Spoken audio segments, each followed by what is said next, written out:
৭৪ বছরের ইতিহাসে প্রথমবার একজন প্রতিযোগী স্বেচ্ছায় নাম প্রত্যাহার করলেন মিস ওয়ার্ল্ড প্রতিযোগিতা থেকে। সেই সাহসী পদক্ষেপ নিয়েছেন ব্রিটেনের মিস ইংল্যান্ড খেতাব জয়ী মিলা ম্যাগি। তবে শুধু নাম প্রত্যাহার নয়, প্রতিযোগিতা ঘিরে অভিযোগ করেছেন তিনি, যা বিশ্বজুড়ে শোরগোল ফেলে দিয়েছে। মিলা জানান, নিজেকে যৌনকর্মী বলে মনে হচ্ছিল। বাদরকে যেমন নাচানো হয়, আমাদের ঠিক তেমন পারফর্ম করতে হচ্ছিল।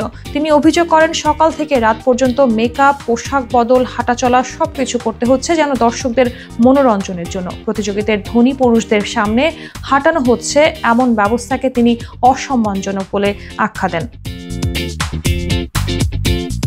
তার দাবি, জোড়ায় জোড়ায় বেছে নেওয়া হয় প্রতিযোগীদের। প্রত্যেক টেবিলে ৬ জন করে পুরুষ বসে থাকেন। তাদের কাছে ২ জন করে প্রতিযোগীকে পাঠানো হয় যাতে ওদের মনোরঞ্জন করতে পারি।